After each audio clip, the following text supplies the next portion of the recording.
الله أكبر الله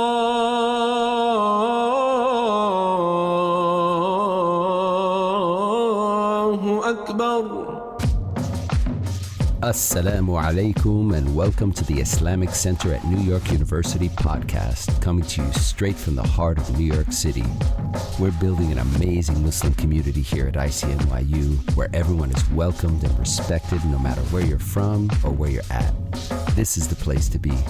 So open your ears and your heart and come along with us on another life-changing journey. Bismillah.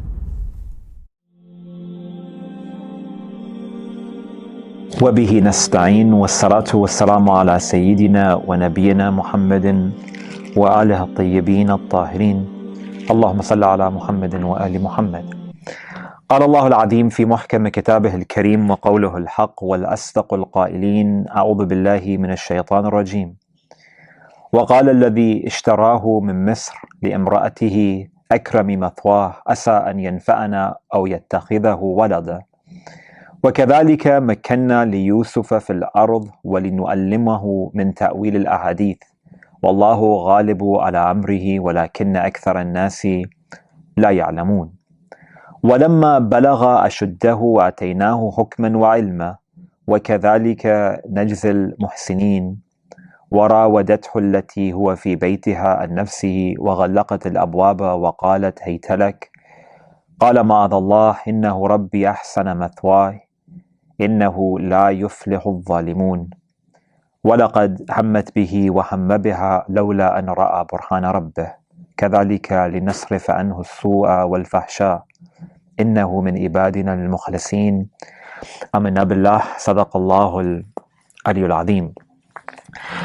Last week in our conversation on Surah Yusuf, which I believe was part 4, part 5, we mentioned verse number 21 as a really, really important ayah, particularly the latter part of it, where Allah subhanahu wa ta'ala says, وَكَذَلِكَ مَكَّنَّا لِيُوسُف. Joseph was thrown into the well. He was then raised by this caravan, then brought into the house of this elite from amongst the people of Egypt. And this man brings him to his wife and says, let's take care of this young man. Maybe he will be useful to us, or maybe we will adopt him as a son. And what is seemingly demonstrated by the evidence, just to go back to this point, is that Yusuf alayhi salam was taken into their home and he was utilized as a servant. He would work in their home and he was treated really well and he was taken care of and he was respected and honored because he was very kind, he was very pious, he was very diligent. And it's really, really unique now that he's still this young man. He's just like this, he's still a boy, virtually. But Allah subhanahu wa ta'ala then reminds us, and He states, وَكَذَلِكَ مَكَّنَّا لِيُوسُف. And just like that, we did what we had to do for Yusuf.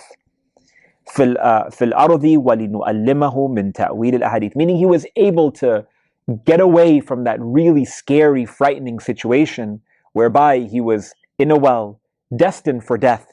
You know, as we mentioned last week as well, Allah subhanahu wa ta'ala almost gives him some sense of revelation or some sort of consolation at that moment, telling him, don't worry, you know, there is a way out, there is a path out for you. And then over here he says, and this was the way out. وَكَذَلِكَ مَكَّنَّا لِيُوسُف. The fact that we placed you into the home of this really important figure in Egypt, وَلِنُعَلِّمَهُ مِنْ تَأْوِيلِ الْأَحَادِيثِ. And we have given you the ability to interpret dreams. So interpreting dreams, again, is a gift that has been given to some of the prophets of Allah subhanahu wa ta'ala. And it is amongst the ways by which God may communicate to some of His prophets.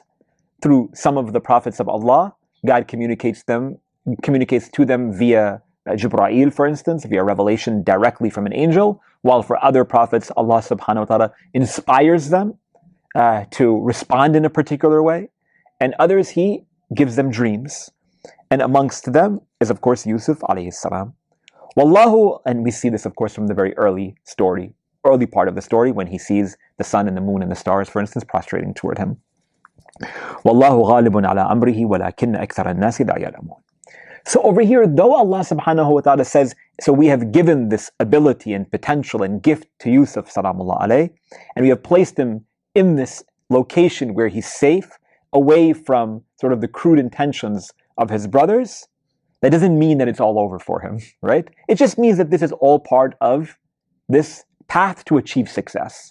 But he needs to cross more stages in order to reach the stage that Allah subhanahu wa ta'ala has desired for him. And so in this verse number 21, God states, وَلِنُؤَلِّمَهُ مِنْ تَأْوِيلِ الْأَحَادِيثِ. We have given him the ability to interpret dreams. And in verse number 22, he speaks to another level of Yusuf alayhi salam. He states, وَلَمَّا بَلَغَ أَشُدَّهُ. And we talked about this last week, that when he had reached of age, what age? We had reached the age of adulthood at the very least. أَتَيْنَاهُ حُكْمًا وَعِلْمًا. We have given him and endowed him with more gifts, with the grace of wisdom and with the grace of knowledge. وَكَذَلِكَ نَجْزِ الْمُحْسِنِينَ. And that's the way that we reward those who are virtuous. Over here, what Allah subhanahu wa ta'ala is speaking to with regards to what He has given to Yusuf alayhi salam is not only signs or symbols of his prophethood, but also attributes and qualities that anyone and everyone can also attain. We have a principle within the religion of Islam, via ayat of the Quran as well as ahadith, which speak to this notion of the attainment of tawfiq from Allah subhanahu wa ta'ala, where we are gifted the divine support of God to be successful in whatever endeavor that we're seeking to be successful in.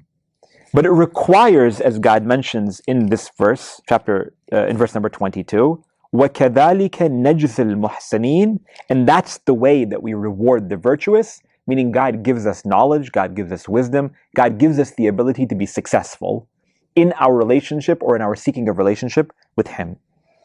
This is again what is known as tawfiq from Allah subhanahu wa ta'ala, this divine support. And we see how that manifests very, very quickly later on. So in the next verse, and just keep this in the back of your mind, when Zulaykha, the wife of this king, like we mentioned last week, she approaches Yusuf in order to commit an act of adultery, in order to commit this act of indecency. Yusuf alayhi salam, he says in verse number 24, لَوْلَا أَنْ رَأَى بُرْهَانَ رَبِّهِ. That if it were not for the fact that I was exposed to the sign of my Lord, I would have indulged in this with you. But there is something that is prohibiting me from engaging. Physically, we put forth an effort to stop ourselves from committing an act of sin, but also physically we put forth our effort to do good deeds. But oftentimes there are these, unseen measures which often take place, which either facilitate us performing a good deed, or at the same time, not facilitating us to perform that good deed. The example that I often give, right, is if you make an intention that when you leave your home, you're going to give X amount of money, whatever money is in your pocket, to the first homeless person that you see when you get out of the subway. I give this example a lot. But for whatever reason, you see multiple people who are homeless on your way to coming to the center after you get off the train, for instance, but you just forget to take that money out and give it. But your intention was there. So instead, later on, you take that money and you buy coffee with it. And you're like, oh shoot, but I made that intention to give it to the poor. Like, oh, I'll do it next time. But then the next time it takes a really long time for it to come, You make an intention to do something good, but something causes you to forget, even though you intended to do the right thing. What was it? Look internally within yourself first. That sometimes Allah subhanahu wa ta'ala, He strips away the ability for us to do a good deed. Doesn't mean we committed a sin, but He stripped that ability away from us because we didn't have what is known as tawfiq, this divine support, this sort of ability to unlock this potential to sort of manifest our act of good deed because of our own souls, because of our own hearts, because of our own selves. Sometimes, though, on the flip side, yeah. I guess I'm wondering, wouldn't the intention of doing a good deed and then the process of doing so also be a part of, attaining tawfiq? So then, I guess like where do you kind of know whether like it's not happening because you don't have tawfiq, but also you should do good deeds to attain tawfiq? Well, yeah, we're gonna get there. We're gonna get there in a moment. But at the reality, we don't know, right? That's kind of the process of growth, you know. So on the flip side, just to continue, right? And let me know if this helps. Sometimes you don't intend to do anything good, but then you get an opportunity right in front of you and says, "Hey, like, do you want to do this?" And you wonder, like, why am I getting this ability to like do like a good deed, to serve, to whatever, right? Whatever it is, you know. Someone appears in front of your eye who needs your help. And all of a sudden, you're able to offer them help. You know, you're able to keep the door open. You're able to offer them some charity. Someone comes to you, you didn't intend to give any money in charity that particular day. And someone comes to you and you see their desperate need and you happen to find an extra $1 in your pocket. Oh, I didn't know I had this money, right? And you give it. Where does that come from? Many would argue that this also comes from this tawfiq of Allah subhanahu wa ta'ala. At the end of the day, it doesn't mean that you are, that you won't get rewarded for the intention that you make, but it's not always about reward. It's about, it's really about the ultimate goal, which is to increase our relationship with Allah subhanahu wa ta'ala, more so than it is to actually get the reward for doing the good deed, if that makes sense. So the idea is that we're consistently developing and consistently growing and consistently cultivating this heart so that we're increasing our tawfiq from Allah subhanahu wa ta'ala. We don't know when we've reached the threshold and said, oh, this is definitely from God. We don't know, but that's kind of the joy, not the joy, but it's the struggle that we go through as believers in this world, where we always see that there's an opportunity to do more and to give more and to offer more. You follow what I'm saying? And so that requires us to consistently improve our intentions, to do as much good as we possibly can, so that we're increasing in the ability for us to receive tawfiq so that we can do more. You follow what I'm saying? So let's go back to this verse. So over here it says, "Walam," in verse number 22, وَلَمَّا بَلَغَ أَشُدَّهُ أَتَيْنَاهُ حُكْمًا وَعِلْمًا. And when he reached of age, when he became an adult, we gave him this ability, or we gave him wisdom and we gave him knowledge. وَكَذَلِكَ نَجْزِ الْمُحْسَنِينَ. And that's the same way that we reward those who are virtuous. It doesn't say from amongst the prophets, to answer the question before. Anyone who does good, anyone who is virtuous in their actions, anyone who has firm intentions, God will create these measures where He will unlock success for us in that world of the unseen that we don't necessarily have access to. But it requires us to be in a state of subservience and submission to Allah subhanahu wa ta'ala. So in verses number 21 and 22, God speaks to the levels of Yusuf alayhi salam that he slowly attains. First, again, he is given this interpretation of dreams. Or, more than that, he has been put in a position whereby he can be successful. Why? Because he remained patient, in spite of everything that he had to endure as a child. So God gave him that ability. Then, he reaches adulthood, and he went through whatever he went through, distant from his father, now in a foreign land, but still doing the right thing to the best of his ability. And over here, God gives him this wisdom and knowledge that came out of this, again, world of the unseen. So to say, came as a gift, as a tawfiq from Allah subhanahu wa ta'ala. And then verse number 23. This is, of course, a lot of it is a summary of what we spoke about last week. وَرَاوَدَتْهُ الَّتِي هُوَ فِي بَيْتِهَا عَنْ نَفْسِهِ وَغَلَّقَتِ الْأَبْوَابَ وَقَالَتْ هَيْتَ لَكَ. That a woman had come, the woman in whose house that he was in, right? So again, the wife of Aziz al-Misr. She came into his room and she closed the door and she said, come to me. So he responds, مَعَذَ اللَّهِ قَالَ God forbid. إِنَّهُ رَبِّي أَحْسَنَ مَثْوَاي. And we talked about what this means last week. That surely he is my Lord and he has given me a good home. Meaning, it could have two meanings, like we said last week. One could be that your husband gave me this good home and I'm good. I'm not trying to engage in this, That's your husband. But in addition to that, it could be innahu rabbi. This is God. He's taking care of me all this time. Now you think that I'm going to disobey God? Innahu la yuflihu adh-dhalimun. And then in verse number 24, وَلَقَدْ حَمَّتْ بِهِ وَحَمَّ بِهَا لَوْلَا أَنْ رَأَى بُرْهَانَ رَبِّهِ. That again, she had this desire in order to seduce him. And he had this intention as well. لولا أن رأى برهان ربي. But if it were not for the fact that he was exposed at that moment to the signs of Allah subhanahu wa ta'ala, there was potential for him to engage in sin. كذلك لنصرف عنه السوء والفحشاء إنه من عبادنا المخلصين. And because of that, now this is important, and because of that relationship that he had with God, Allah subhanahu wa ta'ala had turned him away from evil and indecency. Again, physically, you have an intention, you have a desire, but at the end of the day, if it were not for Allah subhanahu wa ta'ala and God protecting him at that moment, he would have engaged. There's no evidence to suggest that only because he's a prophet, that's the reason why he was gifted this. No. Again, all of the evidences prior to that speak to his virtuous nature, due to his patience, due to his devotion to Allah subhanahu wa ta'ala, whereby God supports him in this journey for him to get to that conclusion where he holds back against his physical desire and says, no, I can't engage in this. You know, sometimes it's like during the month of Ramadan, you know, everybody's hungry, but we stop ourselves from eating. Physically, our desire is to eat every single thing in front of us, right? When we're very, very hungry. But why is it that we're able to stop ourselves from engaging in what would be a sin if we're eating during the month of Ramadan while we're fasting? Why do we stop? We stop because everyone around us is also not eating. We stop because, you know, we've just told our minds we made this intention that we're not going to eat.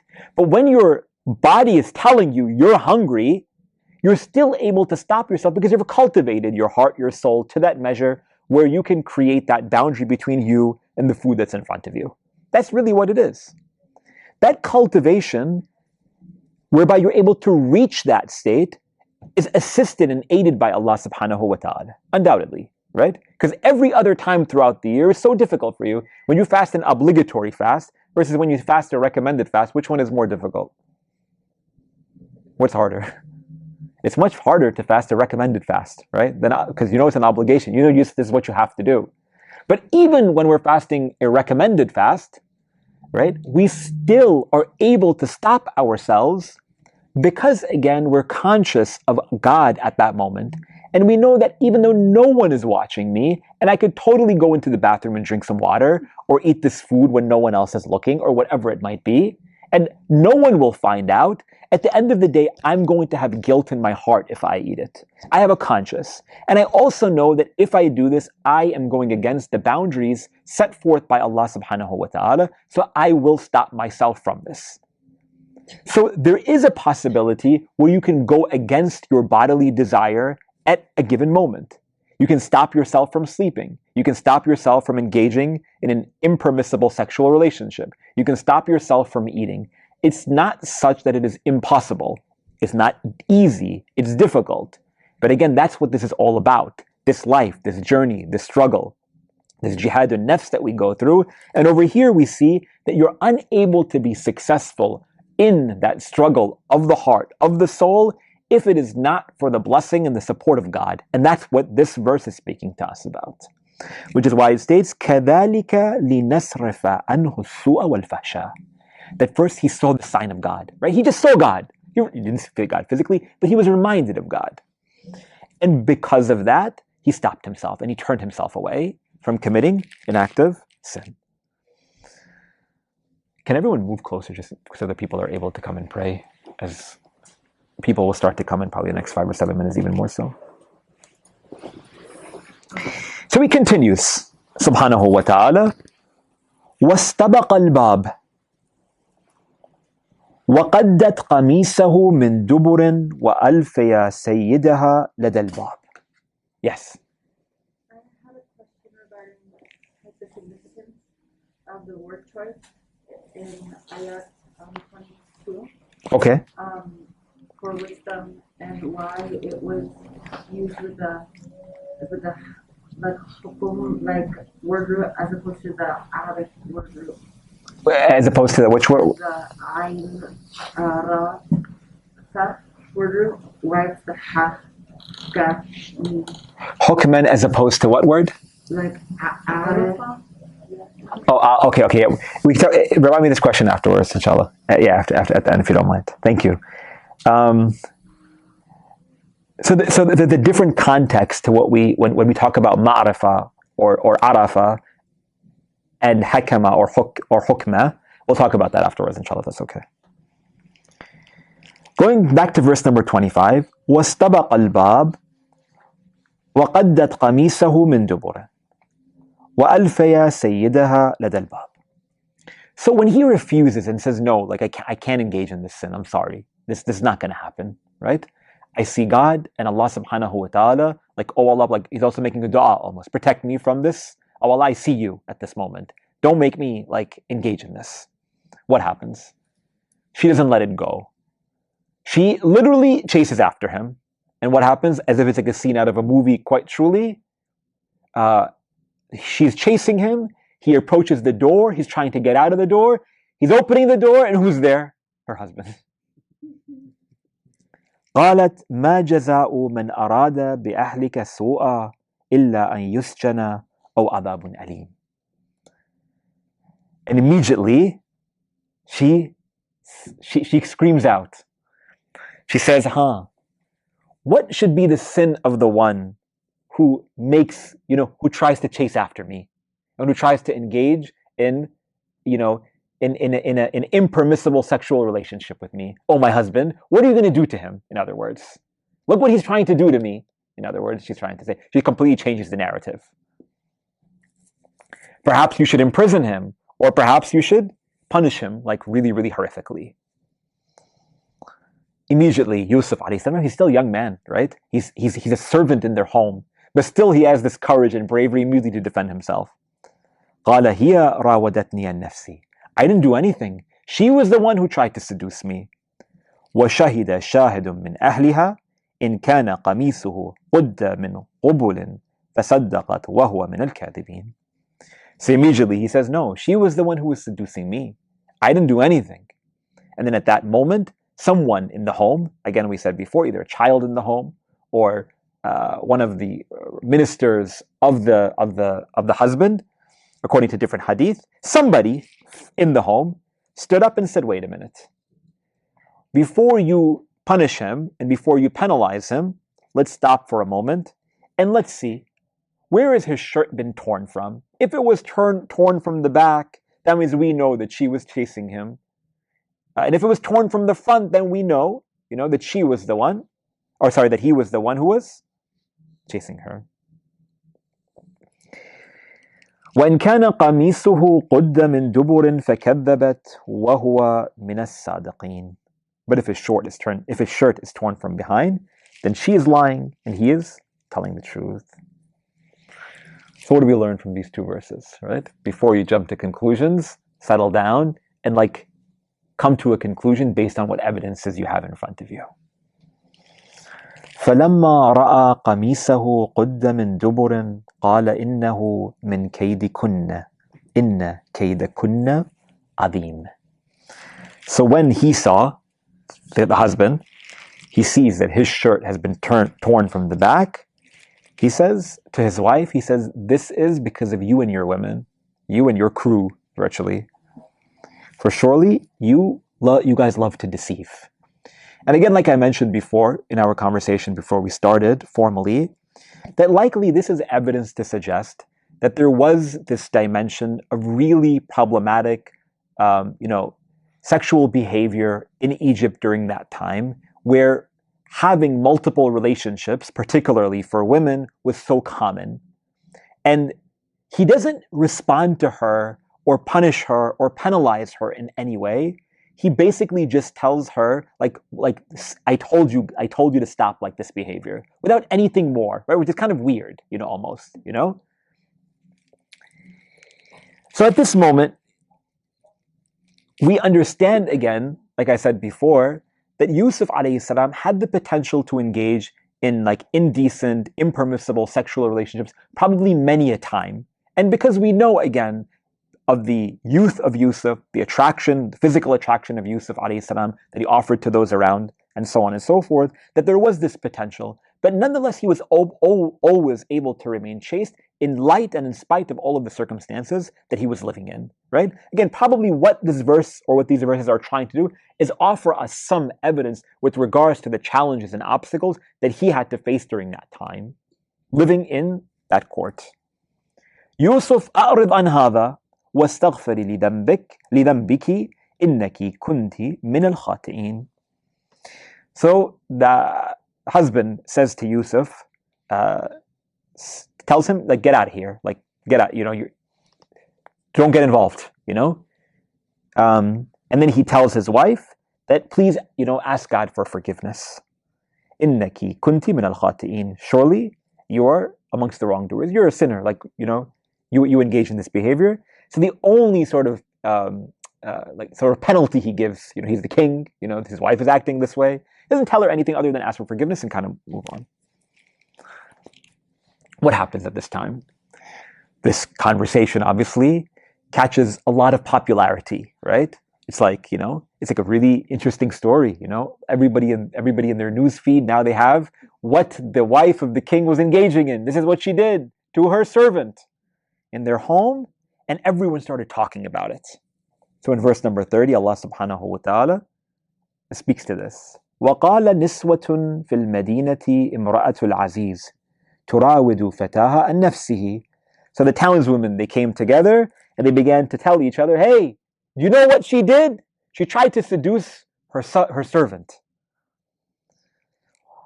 قَدْ شَغَفَهَا حُبًّا إِنَّا لَنَرَاهَا فِي ضَلَالٍ مُبِينٍ. She was so engulfed with her love for her servant that, she committed this really terrible act, So even though that, open relationships and indecency was so prevalent during that society, for, someone to engage in a sexual relationship with their servant, that's not allowed, though. That's impermissible. We don't do that, Virtually is what we get from this.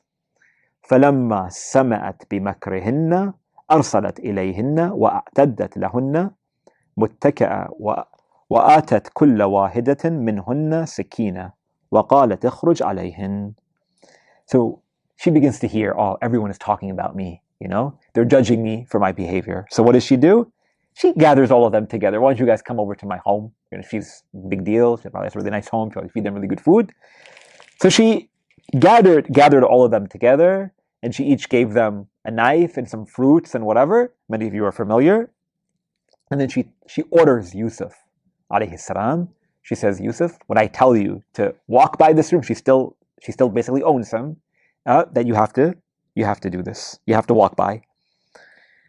So they're all sitting at a table. They're holding these knives in their hands. They're cutting fruits or whatever. And then at this moment, Zulaykha, she tells Yusuf, now come out. فَلَمَّا رَأَيْنَهُ أَكْبَرْنَهُ وَقَطَعْنَا أَيْدِيَهُنَّ وَقُلْنَا هَاشَ لِلَّهِ مَا هَذَا بَشَرًا إِنْ هَذَا إِلَّا مَلَكٌ كَرِيمٌ. So they're all sitting. Yusuf alayhi salam walks through the room, and they look at him. And as they're looking at him, instead of cutting their fruit, they start to cut their fingers. They're unable to contain their sight at that moment. And they begin to call out, Hasha lillah. Like, this is unbelievable. Ma hadha bashara. He's not a human being. In hadha illa malakun kareem. Surely he is a noble angel. So number one, they attribute him to being angelic because of how he looks. But in addition to that, they also call him kareem. Malakun kareem, noble, generous, virtuous, a quality that has nothing to do with physical beauty. It's rather something that is a internal spiritual quality, and we see this throughout the Quran. Kareem is not a gift or a sort of characteristic that is attributed to someone's physical form. I want you to understand that for a moment. Meaning that they also saw something about him that was unique just from the way that he walked. Right? That he walked with a sense of, how do we translate heba? Like he walked with a sense of, he had some self-respect to him, There was some gentleness in the way that he walked that demonstrates something internally. And I just want to focus upon this point for just one moment.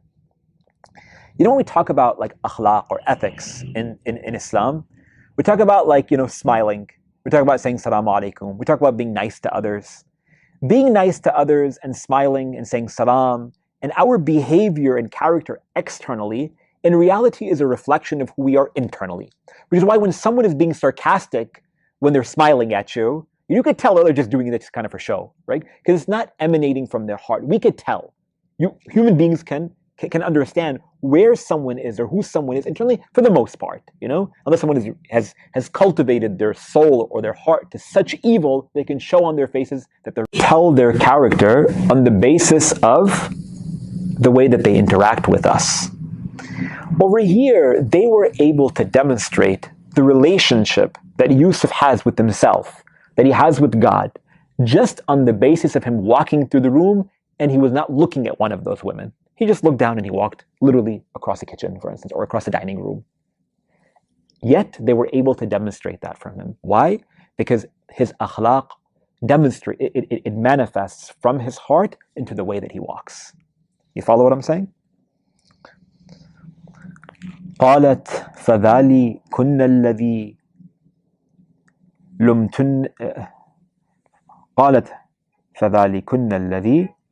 لمتنني فيه ولقد راودته عن نفسه فاستعصم وإن لم يفعل ما آمره ليسجنن وليكون من الصاغرين.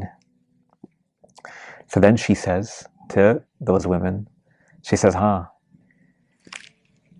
This is the young man who you're all blaming me about. Look at the way you're acting when you just see him. I'm with him every single day. You just saw him for 1 second, you started cutting your fingers off. And she said, yes, I did. I am the one who tried to seduce him. But how can you blame me? And if he does not do what I asked him to do, then certainly he will be amongst those who are imprisoned. And I will treat him really poorly. We'll talk a little bit more about this next week, but just to continue, the next verse. What does she say over here very quickly? She says, if he does not engage in the sin, if he does not have, if he does not engage in sexual intimacy with me impermissibly, then at this moment, I will immediately put him into prison. I'm going to treat him, I'm going to treat him like a slave. To which Yusuf alayhi salam, we don't know what happens in this stage. But what we do know is that in verse number 33, Allah subhanahu wa ta'ala tells us the dua of Yusuf. قَالَ رَبِّي السِّجْنُ أَحَبُّ إِلَيَّ مِمَّا يَدْعُونَنِي إِلَيْهِ. That, oh Allah, know that prison is better for me than that which He's calling me to. وَإِلَّا تَصْرِفْ أَنِّي كَيْدَهُنَّ أَسْبُ إِلَيْهِنَّ وَأَكُنْ مِنَ الْجَاهِلِينَ. And if you do not turn them away from me, then I'm gonna be in trouble. So put me in a position where I can be successful so I can find you. So even if it be prison, oh Allah, I'm okay with that as long as I don't commit an act of sin. We'll talk about these two verses in our next discussion, inshallah ta'ala. Walhamdulillah Rabbil Alameen. Wa sallallahu ala sayyidina wa nabiyina Muhammad wa alihi at-tayyibin at-tahirin. Allahumma salli ala.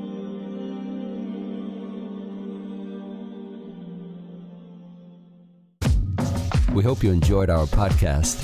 If you're inspired by the work that we're doing at the IC and want to help keep it going, subscribe to our podcasts, follow us on social media, donate to help support us at icnyu.org, and most importantly, keep us in your continued du'as.